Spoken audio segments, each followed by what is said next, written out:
مساء الفل. انا النهارده جايه لكم اتكلم معاكم الصراحه في موضوعين مهمين جدا جدا.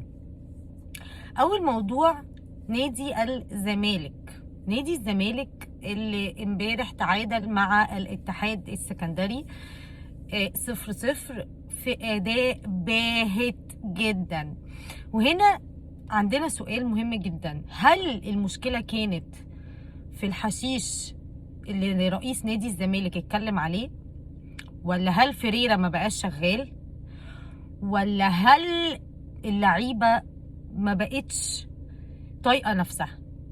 انا هسيب لكم انتوا تقرروا الموضوع ده، بس انا عايزة اتكلم في كام نقطة مهمة. الاعلام المصري الفاجر الفاجر. ليه بقى؟ ليه؟ لان الاعلام المصري بتاعنا ماشي كان بيهاجم موسيماني اللي واخد 2 افريقيا، 2 برونزية كاس عالم، ووصل لفاينل افريقيا، وكان واخد دوري، وكان بيكسب الزمالك 5، وكان بيكسب بيراميدز بال3، وتعثر قدام بعض الانديه المنتصف الجدول او البسيطه زي البنك الاهلي مثلا. فكان الاعلام بيطلع يهاجمه، انت ازاي انت بتعرفش تلعب، ده انت مدرب فاشل، انت مش عارف.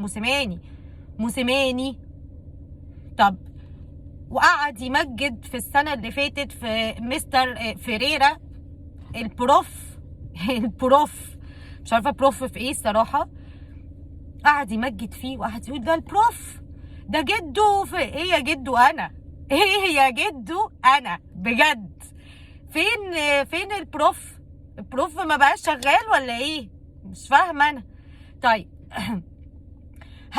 هل الزمالك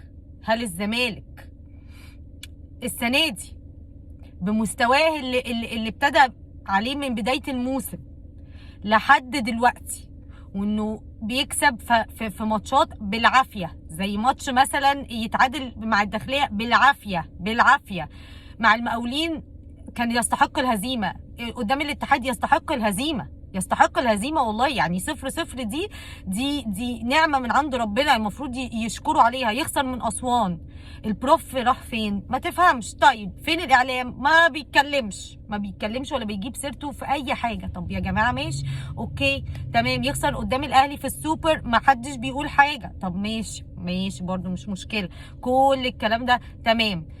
طب ده ما بيفتحش تساؤل اني اصلا الزمالك او البروف السنه اللي فاتت سبب من اسباب ان هو اخد الدوري، مش عشان الاداء بتاع الزمالك، مش عشان ان البروف جامد جدا او ان البروف فظيع وعبقري زمانه، لا، علشان الاهلي كان سيء، عشان الاهلي كان مرهق، عشان الاهلي كان بقاله سنتين بيلعب متلاحم، علشان المؤجلات بتاعت كاس العالم للانديه، علشان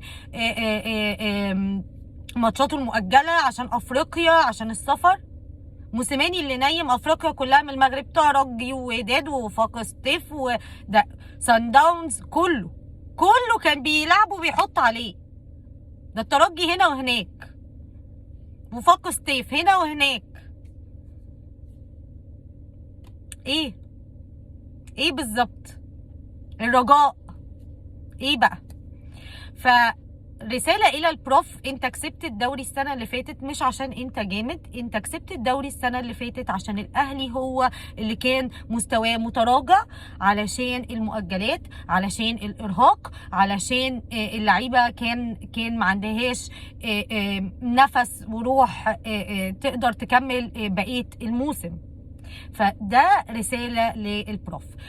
هاخدك بسرعة بقى كده لموضوعنا التاني، وهو نادي الطموح، نادي بيراميدز العظيم، نادي الطموح الجميل اللي كان بيلاعب الاهلي في الجولة العاشرة. يعني ما فيش اي حاجه تحسم اي حاجه، يعني انت بتلاعب الاهلي في الجوله العاشرة، لسه قدامنا 7 ماتشات على الدور الاول و17 ماتش على الدور الثاني، يعني انت ما فيش اي حاجه، يعني فاهم؟